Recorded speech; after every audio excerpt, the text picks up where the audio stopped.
ጤና ይስጥልኝ ክቡራንና ክቡራት የዩቲዩብ ቻናሌ ቤተሰቦች፣ ከቻናሌ የሰዓቱን አጫጭር መረጃ ይዤ ቀርቤያለሁ። እስከ ፍጻሜው አብራችሁን ቆዩ። አገር አቀፍ፣ አህጉር አቀፍና ዓለም አቀፍ አንኳር ዜናዎች ውስጥ ክቡራን አድማጮች መረጃ አሰናድተናል። በዚህ ሰዓት የመረጃ ጊዜ ከምታደምጧቸው መረጃዎች መካከል የተወደዳችሁ የቻናሌ ቤተሰቦች እነሆ ዘገባዎችን ከዚህ እንደሚከተለው ወደ እናንተ የምናደርስ ይሆናል። አድማጭ ተመልካቾቻችን ይመጥናሉ ያልናቸው መረጃ ዋና ዋና ነጥቦች በቅድሚያ ዜናዎቻችን ሰምታችሁ ላይክ፣ ሰብስክራይብ እና ሼር ያድርጉ። እስከዛሬ ላይክ እና ሰብስክራይብ ላደረጋችሁ እንዲሁም ለምታደርጉኝ አድማጭ ተመልካቾች ልባዊ ምስጋናዬን እያደረስኳችሁ የእናንተ አቅም ብርታት ይሆነኛል። አመሰግናለሁ። ዛሬ የኪነ ህንጻው ዓለም ፈርጥ እንደሆነች የሚነገርላት ዛሃ ሐዲድ ከተለመደው ወጣ ባለ ግንባታዋ ስሟ ይወደሳል። ተፈጥሯዊ የሆነ መስመሮችንና እጥፋቶችን በአብዛኛው ዲዛይኖቿ መነሻ መሆናቸውን የዘርፉ ባለሙያዎች ይናገራሉ። አውሮፕላን ማረፊያውን ዲዛይን የሚያደርገው ከሀገሬው ባህል በመነሳት እንደሆነና ግንባታው ሲጠናቀቅም የዓለም ቀልጣፋ አውሮፕላን ማረፊያ እንደሚሆን ተገልጿል። የአቡ ሴራ መልክዓ ምድር ባማከለ መንገድ ተፈጥሯዊ ዲዛይኑን ማዕከል ይሆናል በማለትም የዛሃ ሐዲድ አቪዬሽን ዘርፍ ዳይሬክተር ገልጸውታል። ዲዛይነሯ ይህን ታስባለች። ሴቶኜ ቆንጆ ሰማይ ጠቀስ ህንጻ እንደምሰራ እርግጠኛ ነኝ። የወንዶች ብቻ ስራ ነው ብዬ አላምንም ማለቷ አይዘነጋም። እንዴት ተወጡት? አብረን የምንከታተለው ይሆናል። ዛሬ የአውሮፓውያኑ ሀገራት ትዕምርታዊ እርምጃ ያልጣማቸው ትራምፕ የግሪንላንድ ወደ አሜሪካ መጠቅለል የሚቃወሙ 8 የኔቶ አጋሮች ላይ የ10 በመቶ ታሪፍ እንደሚጥሉ ዝተዋል። ከመጪው የካቲት ጀምሮም ተግባራዊ የሚያደርጉትን ታሪፍ ሰኔ ላይ ወደ 25 በመቶ እንደሚያሳድጉትም አስጠንቅቀዋል። ኔቶ ከምስረታው ጀምሮ ማንም ሰው ካደረገለት በላይ አድርጌያለሁ። አሁን ኔቶ ለአሜሪካ አንድ ነገር ማድረግ አለባት ብለዋል። በግሪንላንድ በእኛ ሙሉ ቁጥጥር ስር እስካልሆነች ድረስ የዓለም ደህንነት አይጠበቅም በማለትም አቋማቸውን ገልጸዋል። ይህ በበርካቶች ተቀባይነት የለውም። አብረን እንከታተለው። በዝርዝር የምታደምጧቸው መረጃዎች በቻናላችን ይዘናል። ሁሉንም በዝርዝር እናስደምጣለን። እስከ ፍጻሜ ቆዩ። ዝርዝር መረጃውን ያድምጡ ግብዣዬ ነው። ሁሉንም ከኢትዮ ፍቅሩ ዜና ወደሚደርሳችሁ ዝርዝር መረጃ አለፍኩ። አብረን እንቆይ።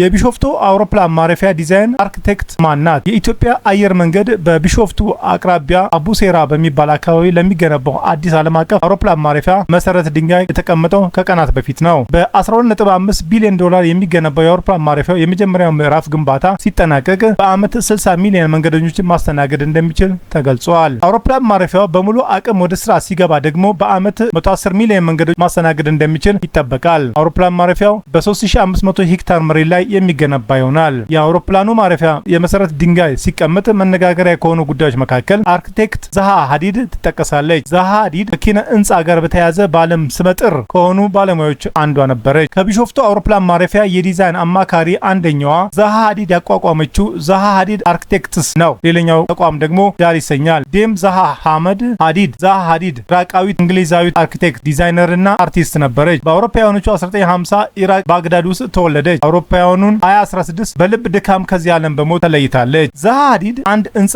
እንድትገነባ ስትጠየቅ መጀመሪያ አካባቢውን ታጠናለች። ህንጻውን ዲዛይኑ ከማድረጓ አስቀድማ ሀሳቡን በስዕል ትሰንዳለች። ዛሃ ሐዲድ በ2004 የመጀመሪያዋ ሴት ፕሪስከር አርክቴክቸርስ ተሸላሚ ሆናለች። ሽልማቱ በኪነ ህንጻ ዲዛይን እጅግ ከፍተኛው ነው። የዛሃ ሐዲድ ተቋም በ2024 በድረ ገጹ ባወጣው ሀተታ ዳር ከሚባል ተቋም ጋር በመሆን ለቢሾፍቱ አውሮፕላን ማረፊያ የዲዛይን አማካሪ መሆኑን አስታውቆ ነበር። የዛሃ ሐዲድ አርክቴክትስ የአቪዬሽን ዘርፍ ዳይሬክተር ክርስቲያኖ ሴሳቶ አዲስ የአቡ ሴራ አውሮፕላን ማረፊያ ወደ አፍሪካ ለመግባት ቀዳሚው በርና ኢትዮጵያን የአህጉሪቱ የመጓጓዣ ማዕከል የሚያደርግ ይሆናል ማለታቸውን በድረ ገጽ ተመላክቷል። የግንባታው አካባቢን ያማከለ ዲዛይን አርክቴክቷ ዛሃ ሐዲድ የምትታወቅባቸው ጥበቦች አንዱ ነው። የኢራቅ እና የእንግሊዝ ጥምር ዜግነት ያላት ዛሃ ሐዲድ ሮያል ኢንስቲትዩት ኦፍ ብሪቲሽ አርክቴክትስ የተባለ የወርቅ ሽልማት ያገኘች የመጀመሪያው ሴት ናት። ሽልማቱን ስትቀበል አሁን ላይ እውቅና ያላቸው ሴት አርክቴክቶችን እያየን ነው። ቀላል ነው ማለት አይደለም። ፈተናዎቹ ብዙ ናቸው። በቅርብ ዓመታት ውስጥም ግን ትልቅ ለውጥ ታይቷል። ይህንን እናስቀጥላለን ማለቷ ተዘግበዋል። የዛሃ ሐዲድ ህንጻዎች በዩናይትድ ኪንግደም፣ በሆንግ ኮንግ፣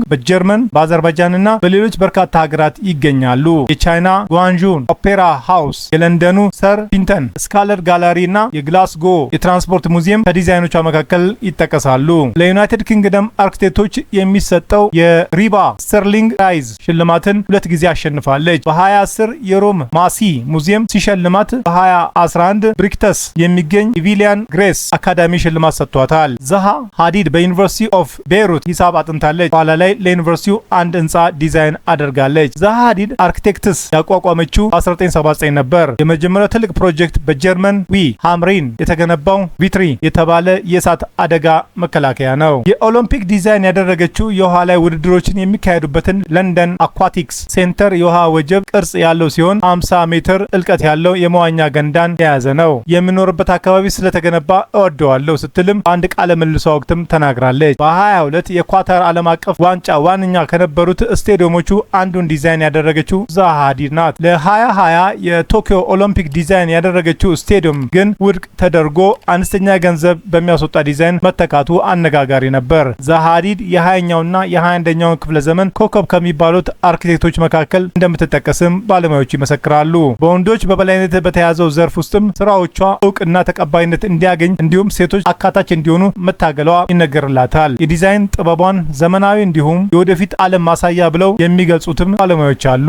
ለትምህርት ከኢራቅ የወጣችው በ17 ዓመቷ ነበር። በቤይሩት ዩኒቨርሲቲ ከተመረቀች በኋላም በለንደን አርኪቴክቸር አሶሲዬሽን ስኩል ኦፍ አርኪቴክቸር ትምራለች። ለ30 ዓመታት ወደ ኢራቅ ሳትመለስ ቆይታ በ2010 የባግዳድ ብሔራዊ ባንክ ህንፃ ዲዛይን እንድታደርግ ስትጠየቅ በጣም ስሜታዊ እንደሆነችም ተናግራለች። ጀርመን ላይፕዚግ የሚገኘው የቢኤምደብሊው ህንፃ እና በስፔን ዛራጎዛ የሚገኘው ድልድይ ከዛሃ ሀዲድ እውቅ ስራዎች መካከል ይጠቀሳሉ። በ2014 በባኩ አዘርባይጃን የሰራችው የሙዚየም ዲዛይን የዓመቱ ምርጥ ዲዛይኗ ተብሎ ተሸልመዋል። በሳውዲ አረቢያ ሪያድ ከምድር በታች የሚገነቡ የባቡር ጣቢያ ዲዛይን አድርጋለች። በዩናይትድ ኪንግደም አርኪቴክቶች የጾታ መድሎ እንደሚያሳዩ ዛሃ ሀዲድ ተችታለች። ከዓመታት በፊት ባደረገችው ቃለ ምልልስም ዘርፉ በወንዶች የበላይነት የተያዘ ነው ብላ ነበር። በማስተምርበት ወቅትም በጣም ጎበዞች ተማሪዎቹ ሴቶች ናቸው፣ ሁሉም ግን ቀስ በቀስ ይከስማሉ ስትልም ተችታለች። ሴት አርኪቴክቶች ግዙፍ የንግድ ህንፃዎችን ዲዛይን ከማድረግ ይልቅ የመኖሪያ ህንፃ ወይም ቅንጡ ህንፃ ዲዛይን ቢያደርጉ የተሻለ ነው የሚል የተዛባ አመለካከት መኖሩን ትቃወም ነበር። ዓለም አቀፍ እውቅና ያገኙ የዛሃ ሀዲድ ህንፃዎች። ዛሃ ሀዲድ ዲዛይን ያደረገቻቸው ህንፃዎች ከተለመደው የህንፃ ቅርጽ ወጣ በማለቱ ይታወቃል። እነዚህ ህንፃዎች ለእይታ ማራኪ የሆኑትም ለዚሁ ነው። አርኪቴክቷ በተለያዩ ሀገራት ከሰራቻቸውና ታዋቂ ከሆኑ ህንፃዎች መካከል የተወሰኑትን እንመልከት በስዕል።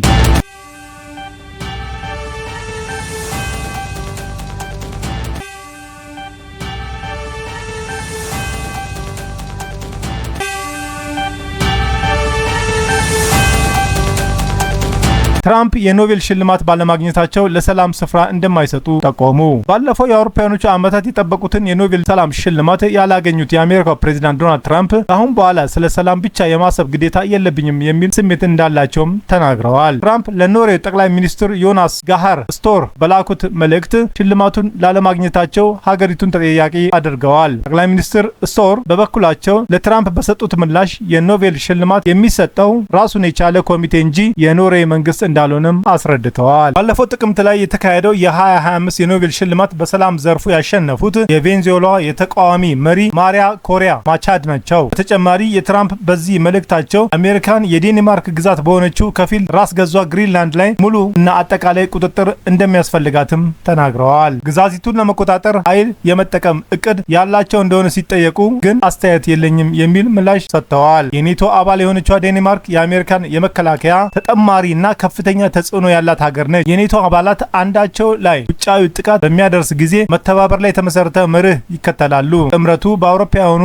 1949 ከተመሰረተ ጀምሮ አንዱ አባል በሌላኛው ላይ ጥቃት ሰንዝሮ አያውቅም። ዴንማርክ አሜሪካ በግሪንላንድ ላይ ወታደራዊ እርምጃ የምትወስድ ከሆነ የኔቶ የመጨረሻ እንደሚሆንም አስጠንቅቃለች። አንዳንድ የአውሮፓ ሀገራትም ለዴንማርክ ድጋፋቸውን ለመግለጽ ባለፈው ሳምንት ጥቂት ወታደሮችን ወደ ግሪንላንድ ልከዋል። ኖርዌይ ጠቅላይ ሚኒስትር በራሳቸውና በፊንላንድ ፕሬዝዳንት አሌክሳንደር ስታብ ስም ወደ ትራምፕ መልእክት የላኩት ይህን ውጥረት በተካረረበት ወቅት ነው። ሁለቱ የአውሮፓ መሪዎችም ሁላችንም ይህንን ለማብረድና ለማርገብ መስራት አለብን፣ አብረን መቆም አለብን፣ በዚህ ጊዜ በዙሪያችን ብዙ ነገር እየተፈጠረ ነው ብለዋል። ትራምፕ ለዚህ በሰጡት ምላሽ ከ8 በላይ ጦርነቶችን አስቁሜ የሀገራችሁ የኖቤል የሰላም ሽልማት አለመስጠቱ በመወሰኗ ካሁን በኋላ ስለ ሰላም ብቻ የማሰብ ግዴታ የለብኝም። ምንም እንኳን ሰላም ሁሌም ትልቅ ቦታ የሚይዝ ቢሆንም አሁንም ለአሜሪካ የሚበጃትና ተገቢው ነገርን አስባሉ ሲሉም ጽፈዋል። ዴንማርክ ግሪንላንድን ከሩሲያ ወይም ከቻይና መከላከል እንደማትችል የተናገሩት ፕሬዚዳንቱ ዴንማርክ ለምን የግሪንላንድ የባለቤትነት መብት ሊኖራት ቻለ?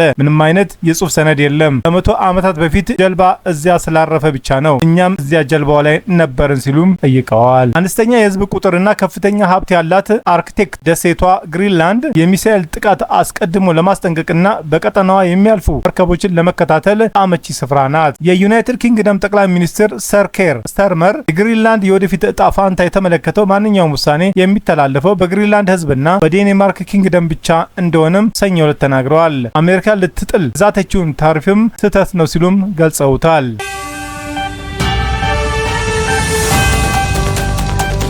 የመረጃ ምንጭ አስነብበዋል። ቻናሌን ስትከታተሉ ስለቆያችሁ ታላቅ አክብሮት አለን። ውድ የቻናሌ ተከታታይ ቤተሰቦች በመላው ዓለምና በአገር ቤት ላላችሁ ሁሉ በየዕለቱ ስኬት እንዲገጥማችሁ እንመኛለን። ዜናዎቻችን ሰምታችሁ ላይክ፣ ሰብስክራይብ እና ሼር ማድረጉ እንዳይዘነጋ፣ እንዲሁም ድጋፋችሁ አይለን። በሌላ መረጃ ተመልሰን እስክንገናኝ በያለን ቦታ ሰላምና ጤና ይብዛልን።